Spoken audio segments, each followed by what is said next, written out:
दीर्घ दिन हेब रास्ता काम हेउन थिबारु उपजिलापालଙ୍କ ऑफिस घेरिले ग्रामवासी दाबी पूरण नहेले राजरास्ता को ओल्हेबे बोली देले चेतावनी।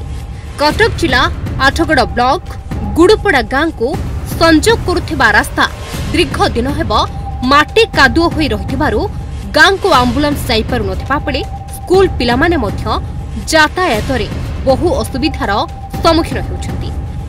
गांव को संजोग करुथिबा 1 किलोमीटर रास्तारो 200 मीटर रास्ता किछि व्यक्तिंक मालिकाना रे रहुथिबारु रास्ता काम संपूर्ण होई पारुनी। तेबे अन्य सरकारी जगह रे रास्ता निर्माण करागले ग्रामवासी उपकृत हेबे बोली कहिसथि। मोना हुर्सिकस पई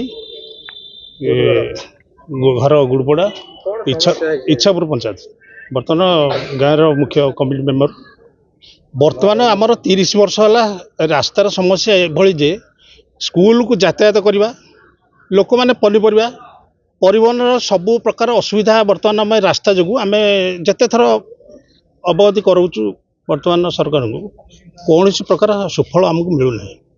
बर्तमान आमर नुआ सब कलेक्टर आछंती नुआ सरकार आछंती ए अनुरोध करने को आम आस ग्रामवासी सब बर्तमान आम रास्तार समस्या केमती हेले सुविधा आम छुआ पिला माने समस्ते यातायात करें एवं मेडिकल जो 108 गाड़ी जाऊँगी सी भी जापरूनी मुख्य है स्कूल को जीवाई छुआ मैंने बहुत असुविधा होती।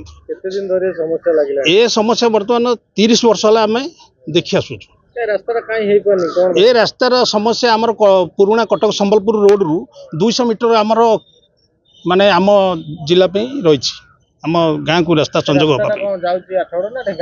ए रास्ताटा आम तो से सब अवगति ना किंतु आम पाखे सर्वसाधारण रास्ता बोली आम नक्शा अनुसार आम पाखे सचेतन आमको रेकर्ड कराई माटी कादुआ रास्ता जोटारे कि चलवा असंभव सेठे पड़ी भी आमर भाई जड़े हाथ भांगीदे ये हाथ से भागीगला जहाँफल कि भी से 4-5 हजार खंड खर्च कले आउ कि गाँव भी पैसा दिया।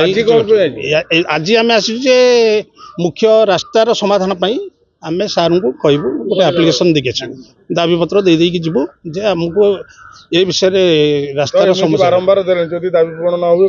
नहले आगामी दिन में आम मुख्यमंत्री पाखु जाइपारू किंबा राजरास्ता बंद कर दे पारियो। आठगड़ू मिनती प्रतिहारी रिपोर्ट न्यूज़ 8 ओडिया।